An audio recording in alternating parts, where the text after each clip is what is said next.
Je vous présente Monsieur Dehoc, qui est directeur financier de la Fondation Arc-en-Ciel, un établissement FEAP sur la région de Montbéliard qui représente 8 établissements. Bonjour. Ainsi que Monsieur Bourdeau, qui est responsable financier de l'association Mélioris, centre de rééducation sur la région de Niort, en charge de 4 établissements, la responsabilité financière de 4 établissements. Voilà. Bonjour. Alors je m'excuse, hein, c'est une des premières fois qu'on intervient en public. Je vous demande d'être indulgent.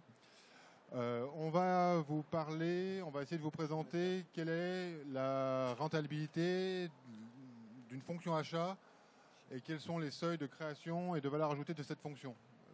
On parle d'une véritable fonction achat en interne dans un site.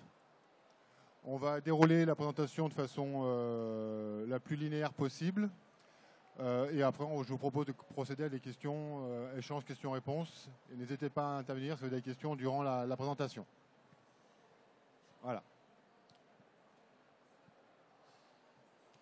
Alors, la première question, aujourd'hui, en tant qu'acheteur, alors avant de commencer, peut-être, oui, effectivement, ça n'a pas été prévu comme ça, mais je vais le faire. Arcol Expertise est un cabinet d'expertise d'achat indépendante, qui aujourd'hui intervient sur toute la France pour tout type d'établissement de santé et est totalement indépendant de tout fournisseur. Notre métier, pour être court, nous sommes des directeurs achats externes. Voilà. Alors, mais je répondrai à vos questions après, il n'y a aucun souci. Le réel n'est jamais ce qu'on pourrait croire, mais tout ce que j'aurais dû penser. Tout ça pour signifier aujourd'hui, en phase d'introduction, qu'aujourd'hui, les achats, notre première difficulté est de se battre contre les préjugés et les idées préconçues sur qu'est-ce que acheter. Les achats, ce sont un métier et non pas une simple partie de négociation ou discussion de bout de gras avec un fournisseur. Voilà. Aujourd'hui, dans la santé, il est nécessaire de dépasser certaines a priori et certaines croyances toutes faites pour pouvoir optimiser les achats et avoir une vraie rentabilité dans sa fonction. Voilà.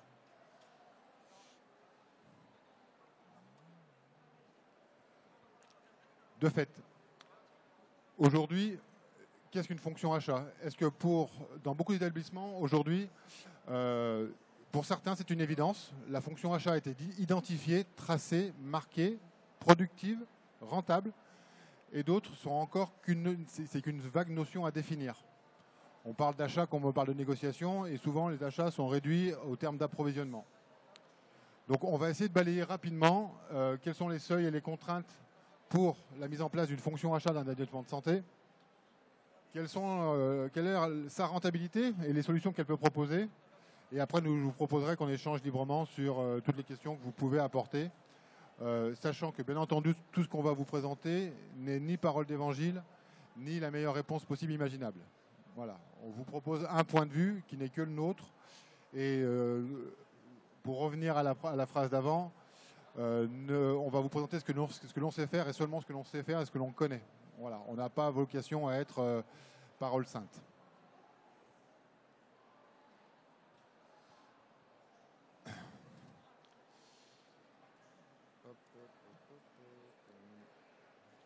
Alors, aujourd'hui, la fonction achat. Clairement, la fonction achat aujourd'hui, c'est la dernière fonction stratégique à mettre en place ou qui apparaît stratégique dans les établissements de santé. Ce n'est plus une fonction secondaire recasée derrière une direction financière ou une direction en service économique et qui n'est pas réduit au simple métier de la négociation ou de l'approvisionnement. Cette idéologie surarnée ou avec des projets de cost killer ne fait plus date aujourd'hui dans l'efficience que peut apporter une fonction achat dans la santé. Aujourd'hui, dans les établissements de santé, pour gérer la contrainte de budget, il est impératif de considérer la fonction achat comme la seule source de profit interne à l'établissement. Voilà. Donc aujourd'hui, cette fonction elle devient stratégique tout autant qu'un directeur financier, tout autant qu'un directeur médical ou tout autant qu'un coordinateur des soins, voire même supérieur. Son lien pour pouvoir positionner cette fonction stratégique, il doit être direct avec la direction générale de l'établissement. Il ne doit pas être soutenu ou sous-soutenu par un sous-service. De fait de son positionnement d'interface, la fonction achat aujourd'hui est en relation avec tous les autres services d'établissement, à la fois en amont et en aval du service médical rendu. Elle interagit donc avec la technique, l'informatique, les travaux, le médical, mais elle ne peut pas être sous tutelle de ces fonctions-là. C'est pour ça qu'aujourd'hui, une fonction achat efficace et rentable ne doit être en lien qu'avec la direction générale ou la direction financière. Voilà. Elle ne peut pas être sur une organisation en râteau à plat avec aucun lien hiérarchique ou pouvoir décisionnel.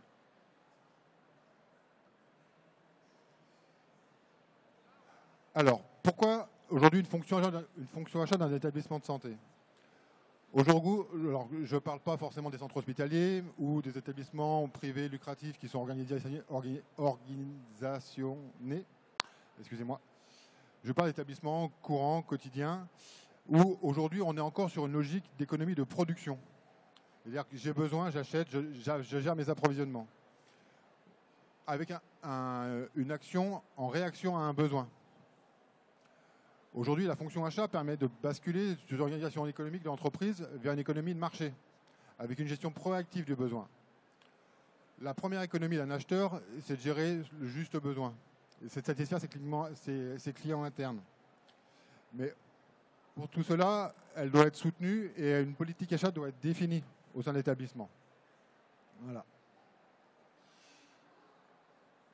Cette politique achat, elle inclut une directive de la direction générale sur qu'est-ce que je fais en interne, qu'est-ce que je dois satisfaire en interne, est-ce que je dois le faire moi-même ou est-ce que je dois le faire faire. Aujourd'hui, pour créer cette fonction achat, il existe plusieurs possibilités qu'on va vous développer après, sachant que, quoi qu'il arrive, le premier rôle de l'acheteur, c'est de satisfaire ses clients internes. C'est le premier outil d'amélioration à la fois qualitatif et financier. Voilà. Alors ce positionnement, cette création de fonction achat, outre être une volonté d'une direction générale, induire un changement de perception du marché et d'organisation des achats et de stratégie, dépend d'une chose, c'est d'un seuil de rentabilité. Aujourd'hui, beaucoup d'établissements n'ont pas de fonction achat pour eux parce que ce n'est pas rentable. D'où le retour aux centrales d'achat, à certains groupements, ainsi de suite, parce qu'ils n'ont pas forcément les moyens ou la volonté de créer une fonction achat en interne. Cette fonction achat dépend de la maturité de l'établissement. Alors, quand j'entends maturité d'établissement, j'entends maturité de la direction, savoir si la fonction achat, c'est une notion qui a été identifiée et on sait ce que achat veut dire, et dépend également de l'organisation interne de l'établissement. Aujourd'hui, un établissement avec un directeur et un directeur financier et un approvisionneur ne peut pas avoir une fonction achat identifiée en interne. Ce n'est pas possible. Cette fonction est explosée et répartie sur tous les acteurs qui jouent et qui servent l'établissement. Que ce soit le cadre médical, le médecin, le logisticien, le pharmacien notamment, puisque c'est le premier. Mais cette fonction est éclatée. Donc, la rentabilité d'une fonction achat clairement identifiée dépend de la volonté d'établissement, du pouvoir du directeur et de l'organisation interne qui est imposée. Parce que cette mise en place de fonction achat implique une modification des structures. On ne peut pas poser une fonction achat sans changer les habitudes.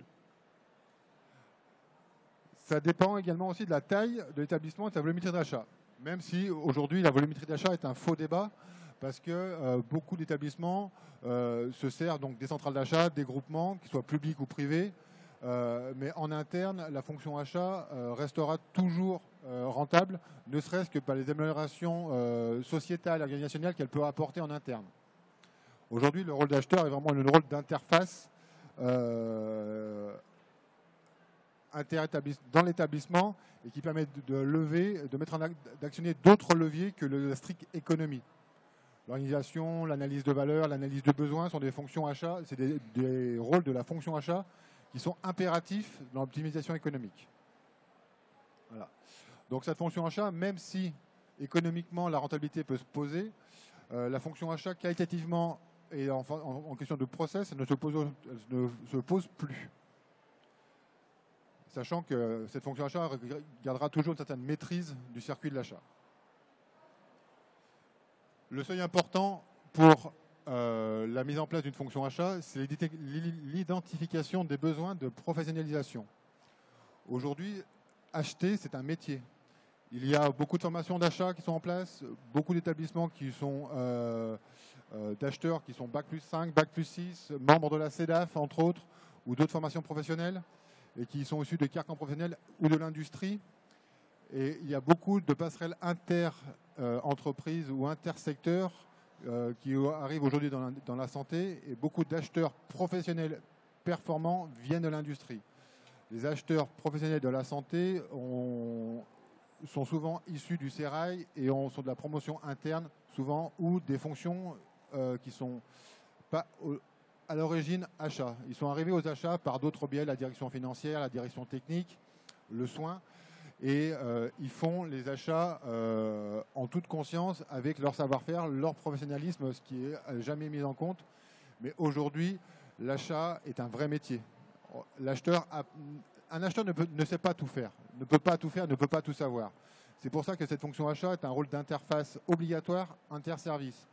Et la gestion, la création de binômes entre des pharmaciens, des médecins, des responsables techniques, des informaticiens est impérative pour assurer la professionnalisation et la performance de la fonction achat, et donc assurer sa rentabilité. Bien sûr, aujourd'hui, la hausse des charges fixes, des montants incompressibles des charges récurrentes, plus la baisse des dotations, font que les achats, étant la seule source de profit en interne, est une solution obligatoire. Mais si un établissement aujourd'hui attend d'avoir une baisse d'activité pour se préoccuper de mettre en place une fonction achat, malheureusement, c'est souvent trop tard. Voilà. Parce que ça implique du temps, de la restructuration sociale, de la restructuration économique, de la restructuration organisationnelle, et à moins de faire du cost-killing ou de gérer par-dessus la jambe certains achats ou de prioriser des achats en dégradant d'autres, on ne peut pas mettre cette fonction en place en 3 ou 6 mois. Ce n'est pas possible. Et souvent, 6 mois, en termes d'activité, ça peut être très très compliqué à gérer. Et la fonction achat, aujourd'hui, pour créer une fonction achat en interne, on a de la concurrence externe. Parce que la fonction achat, s'il est identifié en interne, si la direction générale est mature, elle s'est posé la question de savoir est-ce que je fais en interne ou est-ce que je fais faire ma fonction achat en externe. Donc faire ma fonction achat en interne, c'est-à-dire recruter, former, imposer et encadrer du personnel. Alors quand je dis encadrer du personnel, quand on crée une fonction achat, ça peut très bien se limiter à 1, 2 ou 3 personnes. Dans la globalité, on n'a pas besoin de créer un service avec 40 personnes.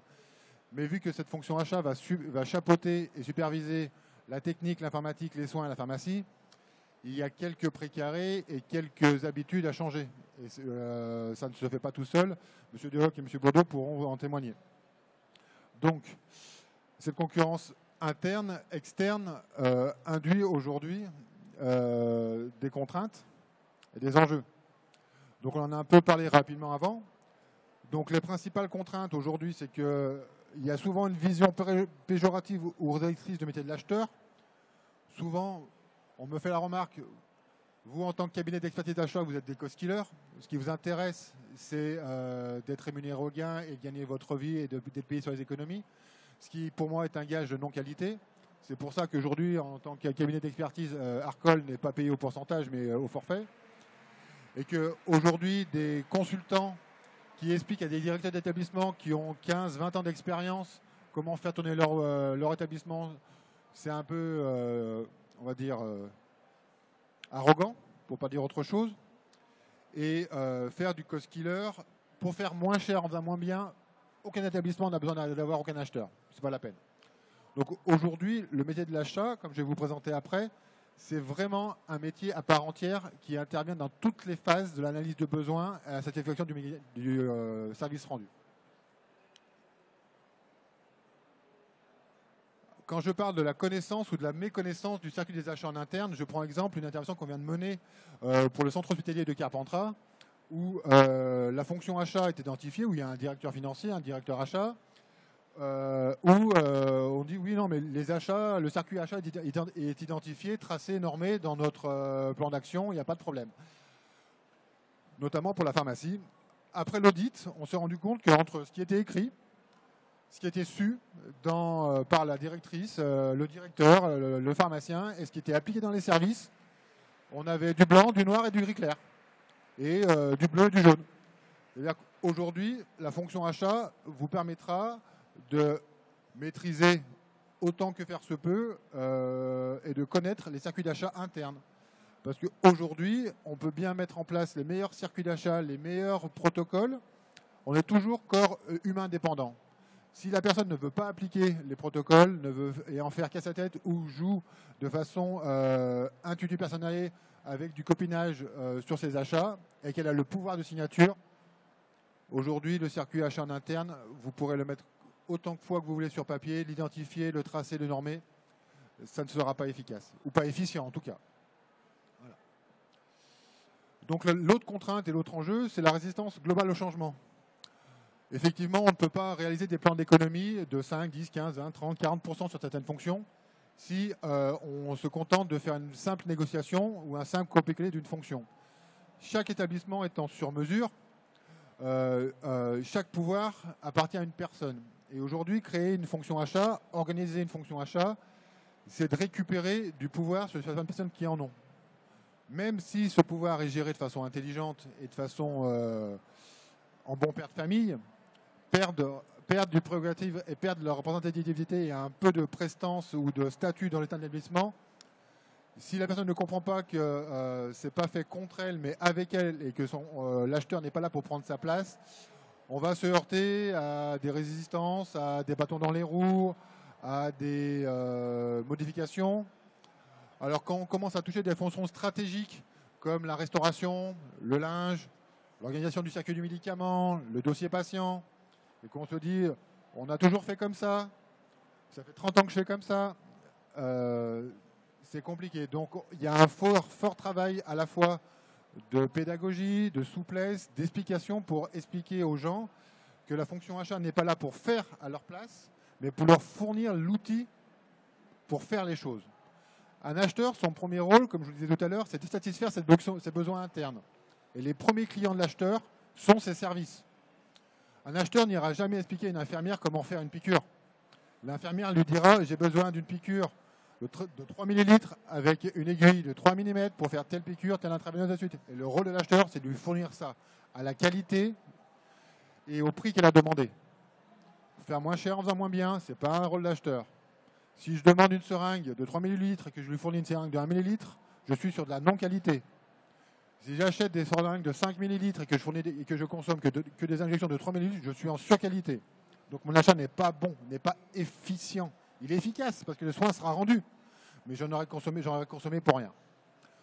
Sur des besoins non stratégiques, comme des fournitures de bureau à petite échelle ou des besoins non essentiels, gérer la non-qualité peut devenir une stratégie achat. Mais lorsqu'on parle d'implants, de sondes, ainsi de suite, aujourd'hui, vu qu'il y a une contrainte médicale, vous êtes obligé de gérer l'achat qualitatif. L'économie ne vient qu'après. Si vous réduisez le rôle d'acheteur à un rôle de co-skiller ou de chercher d'économie, vous faites fausse route. Moi, en tant qu'acheteur, en tant que consultant, un de mes leitmotifs, c'est de dire que la qualité est un dû et pas une option. Tous les fournisseurs qui me disent aujourd'hui, nous, on est plus cher parce qu'on fait de la qualité, je leur dis, vous êtes gentils, mais je ne vais quand même pas vous payer pour ne pas faire bien votre travail. Donc, vous pouvez partir. Voilà. Aujourd'hui, avoir des fournisseurs, parce que ça fait 15 ans qu'ils sont là, si ça fait 15 ans qu'ils sont là et qu'ils sont bons, il n'y a aucun problème. Mais ça n'empêche pas de pouvoir gérer les habitudes et de les remettre en cause. Et s'ils sont remis en cause et qu'ils se repositionnent sur le marché de façon intelligente, changer de fournisseur pour 3 ou 4% d'économie, c'est également une hérésie de l'acheteur. Tout ça pour dire qu'aujourd'hui, l'achat n'est pas simplement la recherche du gain par tous les moyens. La perception d'une rentabilité de fonction achat, aujourd'hui, un acheteur, c'est quelqu'un qui a une compétence économique, technique, contractuelle et commerciale. Dans tout processus d'opération, dans toute conduite du changement ou toute conduite de l'opération, l'acheteur aujourd'hui est indispensable. La fonction achat aujourd'hui, c'est un des premiers vecteurs d'amélioration de l'excellence du service médical rendu. Parce que vous ne pourrez pas mettre en place une politique ambulatoire, une politique de soins, une politique diététique, une politique hôtelière si vous n'avez pas les moyens, le savoir et la connaissance des marchés. Et le rôle de l'acheteur aujourd'hui, c'est de pouvoir permettre l'excellence de cette fonction. Si vous regardez tous les classements qui sortent sur Le Point, les Échos aujourd'hui, que ce soit en public ou en privé lucratif, regardez un petit peu plus loin, creusez un petit peu et vous verrez que tous les meilleurs classements, le CH de Montpellier, les nouvelles cliniques nantaises par exemple, sont tous des établissements où la fonction achat est performante, identifiée et efficiente. Elle tourne et elle est source de revenus en interne.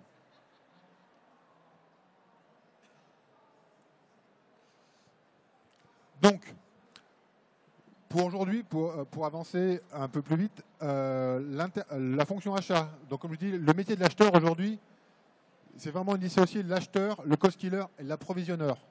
Approvisionner, passer des commandes via une centrale d'achat, via un référencement, c'est des choses qui sont importantes, essentielles. L'approvisionneur doit dépasser son rôle de passeur de commande pour voir si la commande elle est liée au quantitatif, aux besoins. Mais il n'a pas la légitimité ou le métier pour dire est-ce que le besoin a été analysé. Donc aujourd'hui, il y a une distinction entre le rôle d'acheteur et d'approvisionneur, entre direction financière, direction d'achat et direction des services économiques. Ce sont trois métiers totalement différents mais interliés. L'un ne peut pas vivre sans l'autre, ce n'est pas possible. Vous avez un acheteur dans une tour d'ivoire, supprimez-le et il ne vous servira à rien. Vous avez un acheteur qui est dans les services, qui parle avec son médecin, chef, avec son DIM, avec son directeur financier, avec son approvisionneur, avec ses femmes de ménage. Oui, parce qu'il est au plus proche du terrain. Aujourd'hui, un acheteur doit pouvoir enlever la cravate ou enlever sa chemise et aller montrer comment on utilise une lingette à une femme de ménage, une ASH, et lui dire voilà, moi si je sais le faire, mon ménage, en 10 minutes dans la chambre, explique-moi pourquoi toi tu passes un quart d'heure ou 20 minutes à faire le ménage. Alors que je t'ai montré par A plus B qu'avec les produits que je te fournis, en appliquant les protocoles qu'on a mis en place, avec la carte de santé, avec l'hygiéniste, avec la diététicienne, ça marche en 10 ou en 12 minutes. On ne va pas travailler au fouet ou au chronomètre. Mais si le protocole dit que tu le fais en 10 ou 12 minutes, si tu le fais en un quart d'heure parce qu'il y a le patient, il faut manipuler le lit, ainsi de suite, c'est cohérent. Mais aujourd'hui, vous ne me ferez jamais croire qu'on peut faire le ménage à blanc ou le ménage quotidien d'une chambre d'un patient en 25 minutes, alors que le protocole ou les benchmarks ou les ABAC de toutes les sociétés de ménage, en interne ou pas, le sortent entre 8 et 12 minutes selon les protocoles. Pour un travail bien fait, pas pour un travail fait à l'arrache ou mal fait, parce que ça ne sert à rien. C'est du non fait. Donc aujourd'hui, le rôle de l'acheteur, essentiellement, et 80% de sa rentabilité vient de son rôle sur l'analyse de valeur et la définition des besoins. Aujourd'hui, un acheteur, moi, pour parler de ce que je fais moi, donc qui n'intéresse que moi, la négociation représente que 5 à 15% de mon travail. 85% ou 80% des économies aujourd'hui qu'on peut réaliser dans un établissement de santé, je vous en parlerai après, viennent de l'analyse de la valeur, combien coûte la prestation, combien coûte le besoin, et de la définition du besoin avec les utilisateurs finaux. Comme je vous disais tout à l'heure, ce n'est pas moi qui vais imposer la seringue à la pharmacienne ou tel balai ou telle frange à la responsable hôtelière, mais on va en parler, et moi, mon métier, c'est de lui apporter l'analyse des valeurs et le benchmark complet. Pareil pour le linge. Aujourd'hui, un drap, moi, je peux vous dire, on a des benchmarks, on peut vous dire à travers toute la France combien coûte un drap à l'achat, avec tant de fils de chaîne et tant de fils de trame, combien il coûte aujourd'hui à la location. Voilà. Donc, quand on parle de coût de T2A, aujourd'hui, un acheteur doit savoir combien lui coûte le séjour d'un patient ou d'un résident depuis son entrée jusqu'à sa sortie. Et c'est ça le rôle de l'acheteur. C'est donner des marges de manœuvre.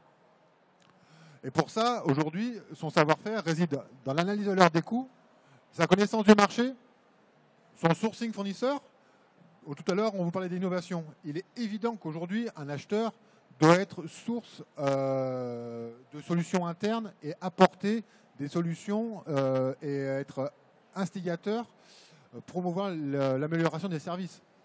Aujourd'hui, beaucoup d'améliorations, notamment sur l'HAD, l'ambulatoire, vient d'une dynamique clinico-économique de l'acheteur. Ils sont partie prenante au développement des services et des fonctions dans l'établissement de santé. Donc, dans son métier, j'y reviendrai après. Dans son métier, donc, hormis le sourcing, la veille concurrentielle, bien sûr, il participe aux négociations et aux contractualisations. Aujourd'hui, dans 75% des cas, pour nos clients, nous ne signons aucune condition générale de vente en l'état. Il y a toujours des contrats qui sont faits de façon synalagmatique et aucun fournisseur aujourd'hui ne peut imposer des conditions générales de vente à nos clients. Ça fait partie du rôle de l'acheteur. Aujourd'hui, la première mission d'un acheteur, quand il arrive en place, une fois qu'il est en place et que les gens ont plus ou moins compris ce qu'il faisait, c'est de valider avec sa direction générale des conditions générales d'achat. Voilà, c'est la première chose. Vos fournisseurs ont des conditions générales de vente. Vous êtes les clients. Vous êtes chez vous. C'est vous qui payez. Donc c'est à vous d'imposer vos conditions générales d'achat aux fournisseurs et pas d'accepter leurs conditions générales d'achat, de vente. En général, il y a toujours des clauses particulières qui permettent d'annuler ou de gérer tout ça, mais n'acceptez plus les conditions générales de vente en l'état. Ce n'est plus possible. Ça n'existe plus. Ce sont des idées surannés. Voilà. Aujourd'hui, imposer tel quel, avoir des syndromes de grandes structures ou de majors en disant on s'appelle un tel ou on s'appelle Y, donc on vous explique comment ça va marcher chez vous. Si le fournisseur vient avec ces prétentions-là, faites-vous plaisir, allez voir ailleurs. C'est ce que j'entends par le management de la relation fournisseur. Aujourd'hui, le fournisseur est un prestataire de service. Si vous êtes pris sur un marché captif, soyez souple, prévoyez bien avant et prévoyez bien comment on en sort. Si c'est sur un marché concurrentiel, que ce soit une banque, un prestataire de linge, un prestataire de restauration, aujourd'hui tout ça se travaille et ce sont que les prestataires. N'oubliez pas que ce sont vous les clients et c'est vous qui devez imposer ce que vous voulez dans votre établissement. Si on vous dit je ne sais pas faire ou c'est pas possible, le je ne sais pas faire, ça veut dire je ne veux pas faire et le je ne veux pas faire, ça veut souvent dire je ne veux pas le faire à ce tarif-là. Donc le réel n'est jamais ce qu'on pourrait croire, mais toujours ce qu'on aurait pensé. Donc quand vous avez besoin de quelque chose, votre fournisseur pourra toujours le faire si vous payez. Mais il pourra souvent aussi le faire sans forcément vous le faire payer. Mais là, c'est le rôle de l'acheteur de savoir comment il le fait et comment il peut le faire sans que lui, il soit de sa poche. Tout ça pour vous dire que si vous tirez un fournisseur, vous tirez la corde sur un fournisseur et vous ne lui laissez aucune marge de manœuvre, votre relation ne sera pas saine. Aujourd'hui, pour manager une bonne relation client-fournisseur, il faut que le fournisseur gagne sa vie en travaillant avec vous.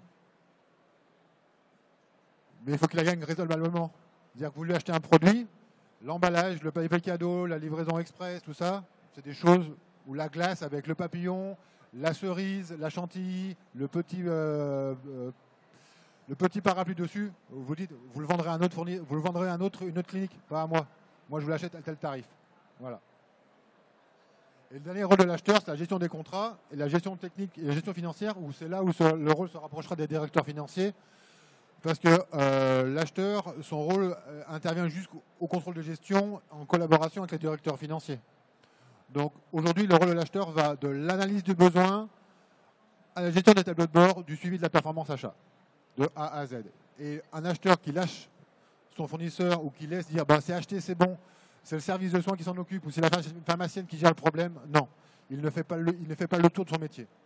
Voilà.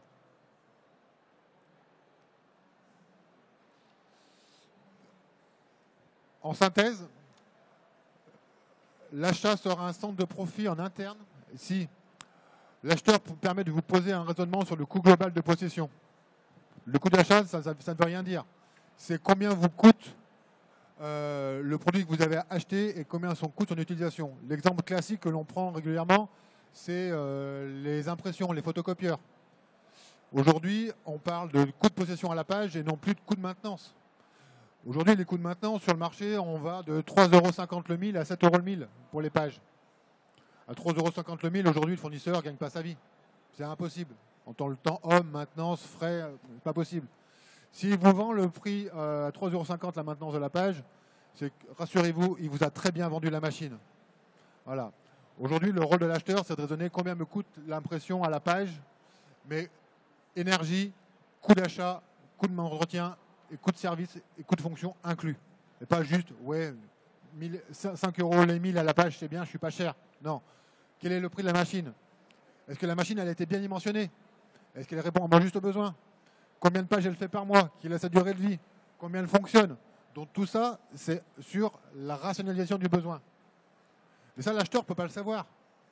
Il doit être obligé de travailler avec la secrétaire médicale, le comptable, la qualité, j'ai besoin de la couleur, j'ai besoin de ci, pour rationaliser le besoin et formaliser l'expression du besoin. Une fois que le besoin est formalisé et que le besoin a été rationalisé pour gérer la juste qualité, pour ne pas être en sous-qualité ou en sur-qualité, pour être au bon prix, l'acheteur gérera la structure de la satisfaction du besoin. C'est-à-dire qu'il va exprimer, rédiger un cahier des charges et optimiser économiquement l'offre.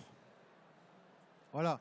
Il va dire au marché, j'ai besoin de ça, je veux ça et je ne veux pas autre chose. Si tu m'apportes autre chose, si tu m'apportes une plus-value par rapport à ce que je demandais, ce sera un atout différenciateur et ça sera un outil, un vecteur image pour mon établissement. Mais ça sera en plus par rapport à ce que je t'ai demandé. Voilà.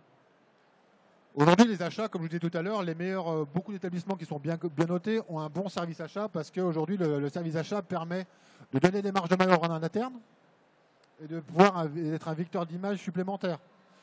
Aujourd'hui, il y a des établissements qui passent sur des écrans tactiles au pied du lit pour des centres de rééducation. Je prends l'exemple de M. Bourdeau, qui supprime les écrans au mur et qui mettent en place un service d'hôtellerie avec de l'observation interactif au pied du lit.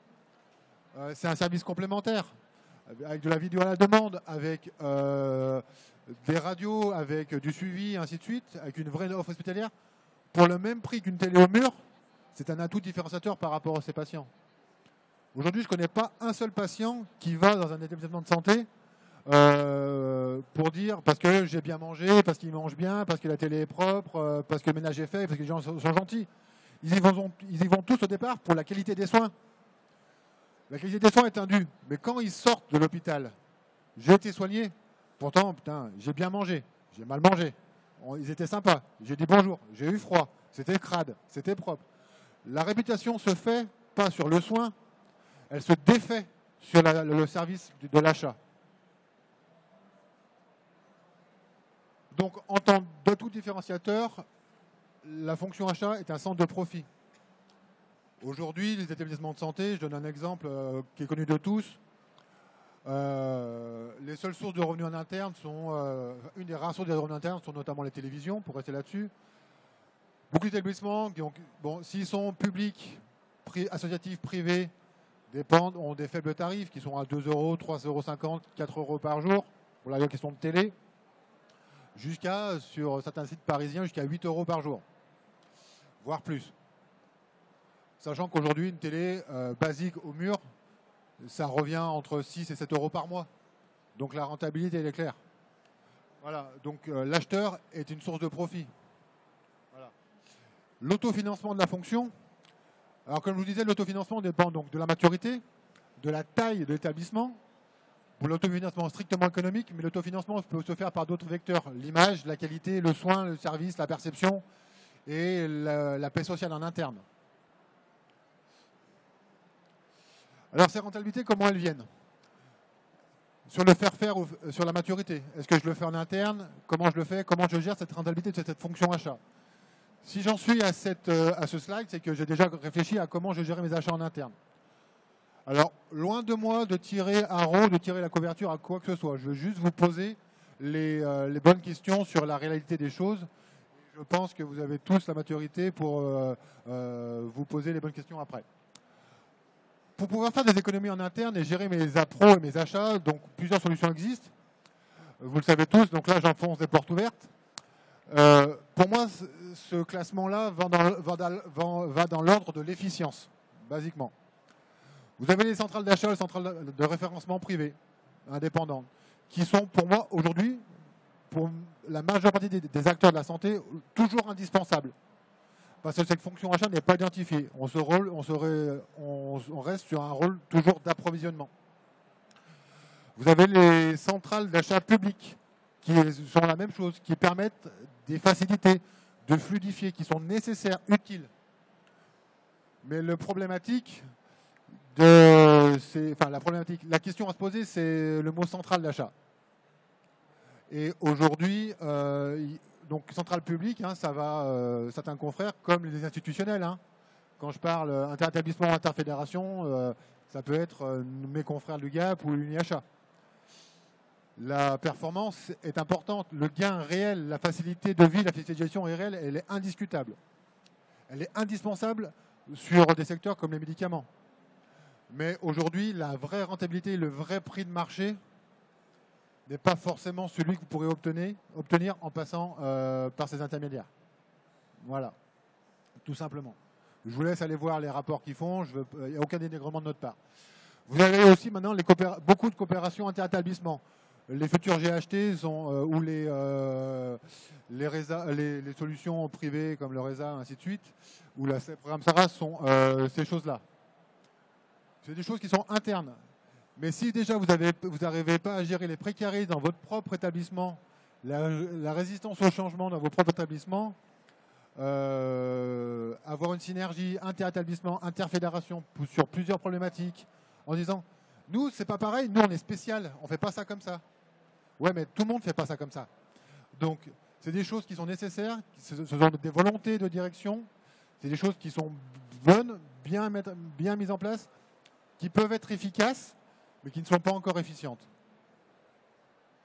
Après, vous avez les cabinets d'expertise spécialisés aux généralistes, comme nous, qui n'ont pas la réponse à toutes les solutions, qui ne peuvent pas être partout, qui ne savent pas tout faire, mais qui peuvent vous apporter des solutions un peu plus précises, un peu plus sur mesure, avec des coûts différents et des rentabilités différentes. Voilà. Vous avez tout sur le marché. Vous avez des grands, il y a des très très gros cabinets, des petits cabinets comme le nôtre, mais le tout est de savoir la rentabilité que ça vous rapporte. Je vous donne, alors, ne prenez pas ce que je vais vous dire comme des dénigrements ou des remarques. Je prends un exemple factuel hein, qui est connu de tous, donc, qui est du domaine public. Un exposant annonce 2 400 000 € de gestion d'achat en 2014 pour 85 millions d'euros d'achat d'économie, ce qui fait une rentabilité de 3,45%. Aujourd'hui, si vous faites travailler un cabinet d'expertise pour 3,45% de rentabilité, virez-le, ça ne sert à rien. Très clairement. Ça ne sert à rien. Aujourd'hui, mes clients vous parleront de rentabilité, on est sur d'autres points.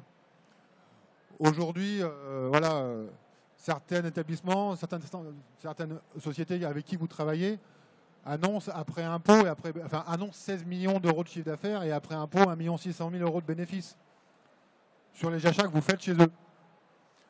Posez-vous la question, est-ce que j'ai le bon prix de marché? Tout simplement. Et la vraie solution, donc, c'est la professionnalisation en interne de vos fonctions achats. Donc si votre direction, si vous avez la maturité, si vous avez la volonté d'instruire une fonction achat en interne, quoi qu'il arrive, tout ce qu'il y a avant, vous pourrez vous en passer. Mais il faut recruter le bon acheteur. Ça a un coût. Aujourd'hui, un acheteur sur le marché qui sort de l'école sans expérience coûte entre 40 et 45 000 € hors taxe, enfin brut, par an, sans expérience. Je ne vous parle pas des gens avec expérience, hein. Mais 45 000 €, normalement, ça doit pouvoir s'autofinancer sur l'année largement. Voilà, et de façon régulière. Et un acheteur, normalement, chez vous, si vous l'embauchez en interne, s'il reste plus de 10 ans chez vous, il fait autre chose. Il ne fait plus que de l'achat. Entre 5 et 6 ans, un acheteur aura fait le tour de sa fonction. Il faudra le motiver pour trouver autre chose. Voilà. Donc tout ça pour vous dire qu'aujourd'hui, la rentabilité d'une fonction achat, la question ne se pose plus, est-ce que c'est rentable? C'est rentable à quel niveau? Si vous vous posez encore la question, est-ce que c'est rentable? On s'est trompé de conférence. Aujourd'hui, les achats sont la seule source de profit en interne et la seule source de marge de manœuvre que vous avez hors vos budgets. Si demain, vous devez changer vos livres, vous devez changer votre informatique, vous devez changer quoi que ce soit ou mettre en place des plans d'action achat ou des plans d'investissement, votre première source de revenus en interne, c'est votre acheteur. Ou votre centrale d'achat, ou votre GSC, ou votre groupement territorial, ou votre cabinet d'expertise externe, qui vous apportera des benchmarks, des solutions. Voilà. Après, comment il se paye cabinet, ça c'est une autre solution, c'est une autre question, on en parlera après. Mon est derrière là-bas, vous verrez, je vous expliquerai. Mais je ne veux pas faire de commercial ici, mais les rentabilités sont vraiment essentielles pour vous. Et la fonction achat aujourd'hui, la rentabilité est clairement définie. Voilà. C'est que vous ne pouvez plus vous passer d'une fonction achat d'un établissement de santé, ça n'est plus possible. Voilà. Donc je vais vous laisser la parole si vous avez des questions. Monsieur Dehoc et Monsieur Bourdeau vous répondront précisément sur quelle est la rentabilité qu'on a pu poser chez eux, quelles sont les problématiques vécues sur la fonction achat en interne, voilà, de façon concrète. Nous intervenons pour la Fondation Arc-en-Ciel depuis 3 ans, et pour le Grand Feu depuis plus de 24 mois. Donc voilà. Donc si vous avez des questions, je vous laisse mon micro. N'hésitez pas. Premier au choix.